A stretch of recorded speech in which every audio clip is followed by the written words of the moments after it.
Hello again for The Horse and His Boy by C.S. Lewis. Last time we had chapter 2, A Wayside Adventure. That finished with, at last Bree said, "And now, Tarkina, tell us your story, and don't hurry it. I'm feeling comfortable now." Aravis immediately began, sitting quite still and using a rather different tone and style from her usual one. For in Calamen, storytelling, whether the stories are true or made up, is a thing you're taught, just as English boys and girls are taught essay writing. The difference is that people want to hear the stories, whereas I never heard of anyone who wanted to read the essays. So now, The Horse and His Boy, Chapter 3, At the Gates of Tashbaan. "My name," said the girl at once, "is Aravis Tarkina, and I am the only daughter of Kidrash Tarkan, the son of Rishti Tarkan, the son of Kidrash Tarkan, the son of Ilsombre Tisrok, the son of Ardib Tisrok, who is descended in a right line from the god Tash. My father is the lord of the province of Calavar, and is one who has the right of standing on his feet in his shoes before the face of Tisrok himself. May he live forever. My mother, on whom be the peace of the gods, is dead, and my father has married another wife. One of my brothers has fallen in battle against the rebels in the far west, and the other is a child. Now it came to pass that my father's wife, my stepmother, hated me, and the sun appeared dark in her eyes as long as I lived in my father's house. And so she persuaded my father to promise me in marriage to Ahoshta Tarkan. Now this Ahoshta is of base birth, though in these latter years he has won the favour of the Tisrok, may he live forever, by flattery and evil counsels, and is now made a Tarkan and the lord of many cities, and is likely to be chosen as the Grand Vizier when the present Grand Vizier dies. Moreover, he is at least 60 years old and has a hump on his back, and his face resembles that of an ape. Nevertheless, my father, because of the wealth and power of this Ahoshta, and being persuaded by his wife, sent messengers offering me in marriage, and the offer was favourably accepted, and Ahoshta sent word that he would marry me this very year at the time of high summer. When this news was brought to me, the sun appeared dark in my eyes, and I laid myself on my bed and wept for a day. But on the second day I rose up and washed my face, and caused my mare, Huin, to be saddled, and took with me a sharp dagger which my brother had carried in the western wars, and I rode out alone. And when my father's house was out of sight, and I came to a green open place in a certain wood, where there were no dwellings of men, I dismounted from Huin, my mare, and took out the dagger. Then I parted my clothes where I thought the readiest way lay to my heart, and I prayed to all the gods that as soon as I was dead I might find myself with my brother. After that I shut my eyes and my teeth, and I prepared to drive the dagger into my heart. But before I had done so, this mare spoke with the voice of one of the daughters of men, and she said, "O my mistress, do not by any means destroy yourself. For if you live, you may yet have good fortune, but all the dead are dead alike." "I didn't say it half so well as that," muttered the mare. "Hush, ma'am, hush," said Bree, who was thoroughly enjoying the story. "She's telling it in the grand Calamine manner, and no storyteller in a Tisrok's court could do it any better. Pray go on, Tarkina." "When I heard the language of men uttered by my mare," continued Aravis, "I said to myself, the fear of death has disordered my reason and subjected me to delusions. And I became full of shame, for none of my lineage ought to fear death more than the biting of a gnat. Therefore I addressed myself a second time to the stabbing. But Huin came near to me and put her head in between me and the dagger, and discoursed to me most excellent reasons, and rebuked me as a mother rebukes a daughter. And now my wonder was so great that I forgot about killing myself and about Ahoshta, and I said, 'O my mare, how have you learned to speak like one of the daughters of men?' and Wynne told me what is now known to all this company, that in Narnia there are beasts that talk, and how she herself was stolen from thence when she was a little foal. She told me also of the woods and the waters of Narnia, and the castles and the great ships, until I said, "In the name of Tash and Azeroth and Zardina, Lady of the Night, I have a great wish to be in that country of Narnia." "Oh, my mistress," answered the mayor, "if you were in Narnia you would be happy, for in that land no maiden is forced to marry against her will." And when we had talked together for a great time, hope returned to me, and I rejoiced that I had not killed myself. Moreover, it was agreed between Wynne and me that we should steal ourselves away together, and we planned it in this fashion. We returned to my father's house, and I put on my gayest clothes, and I sang and danced before my father, and pretended to be delighted with the marriage which he had prepared. Also I said to him, "O my father, and O the delight of my eyes, give me your license and permission to go with one of my maidens alone for 3 days into the woods, to do secret sacrifices to Zardina, Lady of the Night, and of maidens, as is proper and customary for damsels when they must bid farewell to the service of Zardina and prepare themselves for marriage." And he answered, "O my daughter, and O the delight of my eyes, so shall it be." But when I came out from the presence of my father, I went immediately to the oldest of his slaves, his secretary, who had dandled me on his knees when I was a baby, and he loved me more than the air and the light. And I swore him to secrecy, and I begged him to write a certain letter for me. He wept and implored me to change my resolution, but in the end he said, "To hear is to obey," and he did all my will. And I sealed the letter and hid it in my bosom. "But what was in the letter?" asked Shasta. "Be quiet, youngster," said Bree. "You're spoiling the story. She'll tell us all about the letter in the right place. Go on, Tarkina." Then I called the maid who was to go with me to the woods to perform the rites for Zardina, and I told her to wake me very early in the morning. And I became merry with her and gave her wine to drink. But I had mixed such things in her cup that I knew she would sleep for a night and a day. As soon as the household of my father had committed themselves to sleep, I rose and put on the armour of my brothers, which I had always kept in my chamber in his memory. I put into my girdle all the money I had and certain choice jewels, and I provided myself also with food, and saddled the mare with my own hands, and rode away in the second watch of the night. I directed my course not to the woods where my father supposed I would go, but north and east to Tashbaan. Now for 3 days and more I knew that my father would not seek me, being deceived by the words I had said to him. On the 4th day we arrived at the city of Azim Balder. Now Azim Balder stands at the meeting of many roads, and from it the posts of the Tisroc, may he live forever, ride on swift horses to every part of the empire, and it is one of the rights and privileges of the greater Tarkans to send messages by them. I therefore went to the chief of the messengers in the house of imperial posts in Azim Balder, and said, "O dispatcher of messages, here is a letter from my uncle, Ahoshta Tarkan, to Kidrash Tarkan, lord of Calabar. Take now these 5 crescents, and cause it to be sent to him." And the chief of the messengers said, "To hear is to obey." The letter was feigned to be written by Ahoshta, and this was the signification of the writing. Ahoshta Tarkan to Kidrash Tarkan, salutation and peace. In the name of Tash the irresistible, the inexorable. Be it known to you that as I made my journey toward your house to perform the contract of marriage between me and your daughter Aravis Tarkina, it pleased fortune and the gods that I fell in with her in the forest when she had ended the rites and sacrifices of Zardina according to the custom of the maidens.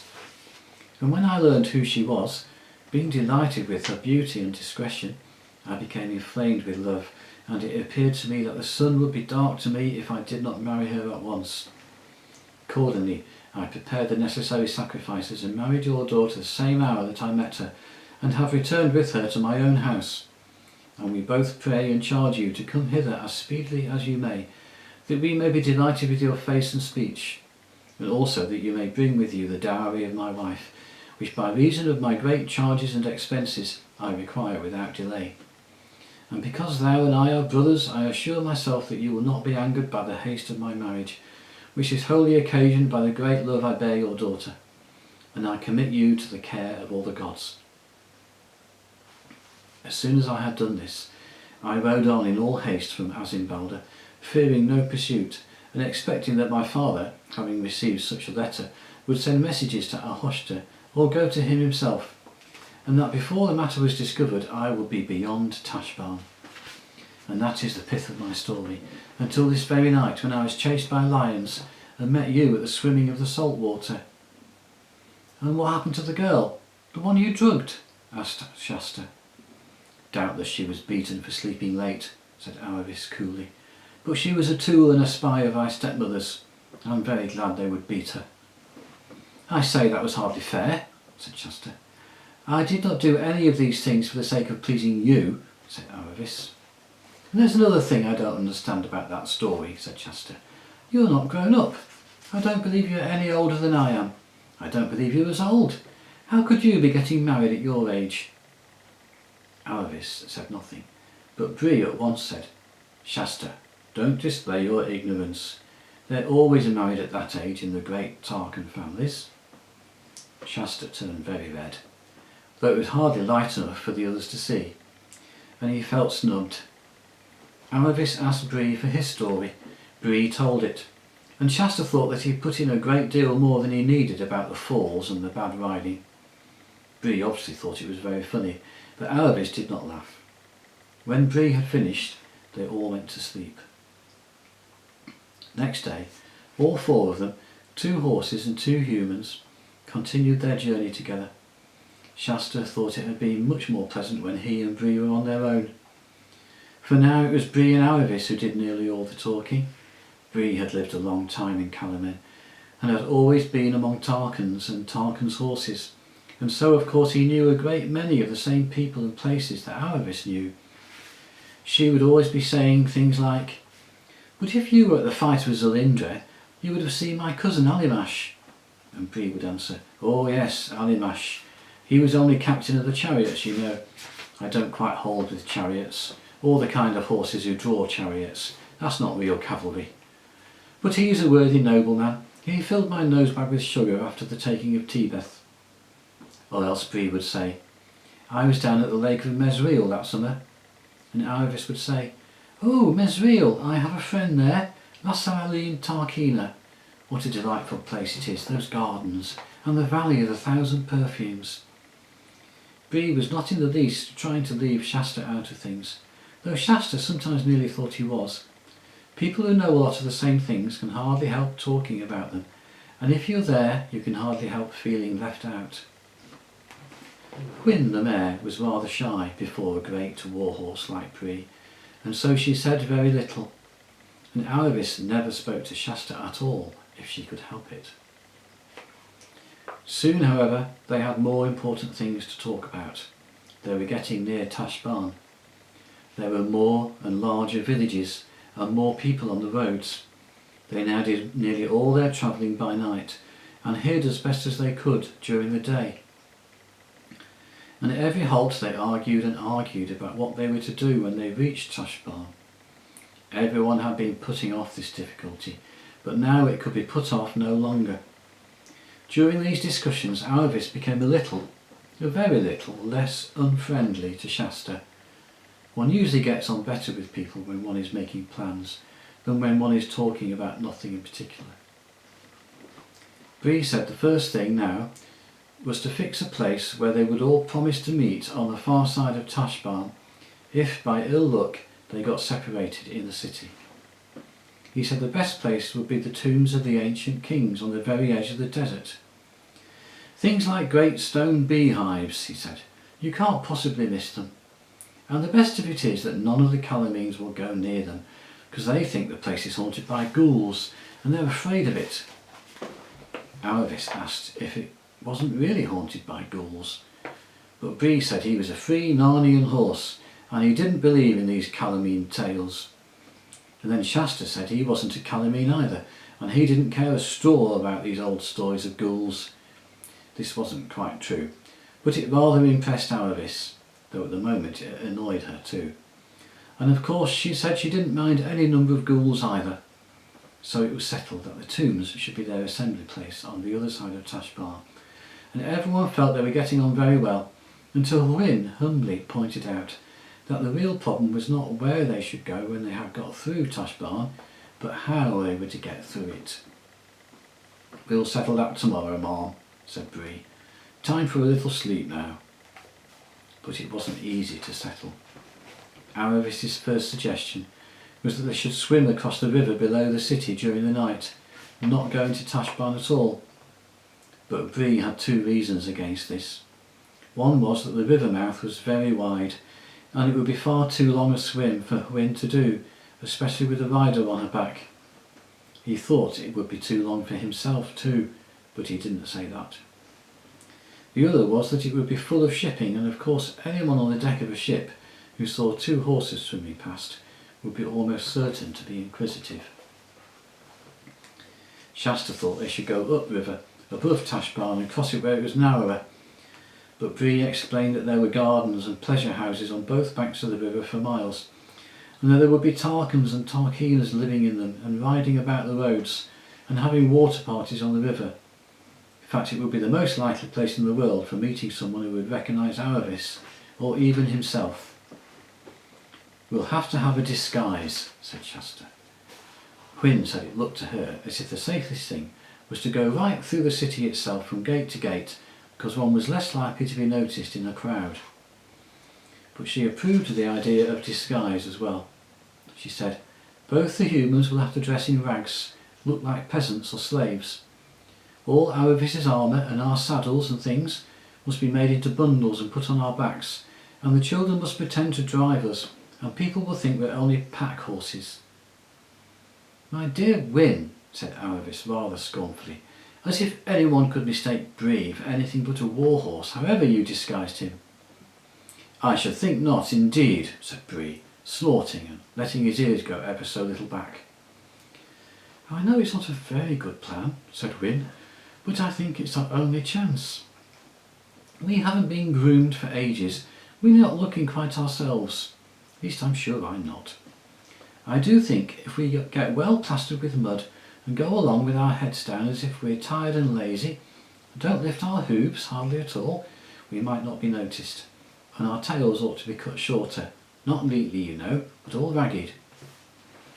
"My dear madam," said Bree, "have you pictured to yourself how very disagreeable it would be to arrive in Narnia in that condition?" "Well," said Wynne humbly, for she was a very sensible mare, "the main thing is to get there." Though nobody much liked it, it was Wynne's plan which had to be adopted in the end.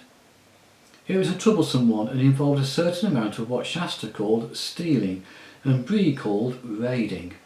One farm lost a few sacks that evening, and another lost a coil of rope the next, but some tattered old boys' clothes for Aravis to wear had to be fairly bought and paid for in the village.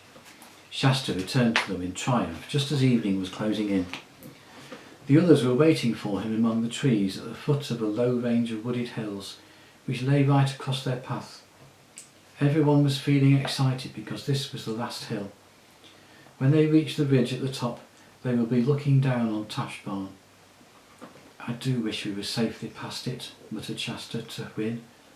"Oh, I do," said Wynne fervently. That night they wound their way through the woods up to the ridge by a woodcutter's track. When they came out of the woods at the top, they could see thousands of lights in the valley down below them. Shasta had no notion of what a great city would be like, and it frightened him. They had their supper, and the children got some sleep, but the horses woke them very early in the morning. The stars were still out, and the grass was terribly cold and wet, but daybreak was just beginning, far to their right across the sea. Aravis went a few steps away into the wood and came back looking odd in her new ragged clothes and carrying her real ones in a bundle. These and her armour and shield and scimitar and the two saddles and the rest of the horse's fine furnishings were put into the sacks. Bree and Wynne had already got themselves as dirty and bedraggled as they could, and it remained to shorten their tails. As the only tool for doing this was Aravis's scimitar, one of the packs had to be undone again in order to get it out. It was a longish job and rather hurt the horses. "My word," said Bree, "if I wasn't a talking horse, what a lovely kick in the face I would have given you. I thought you were going to cut it, not pull it out. That's what it feels like." But in spite of semi-darkness and cold fingers, all was done in the end. The big packs bound onto the horses, the rope halters, which they were now wearing instead of bridles and reins, in the children's hands, and the journey began. "Remember," said Bree, "keep together if we possibly can. If not, meet at the tombs of the ancient kings, and whoever gets there first must wait for the others." "And remember," said Shasta, "don't you two horses forget yourselves and start talking, whatever happens." So next time, Chapter 4, Shasta falls in with the Narnians.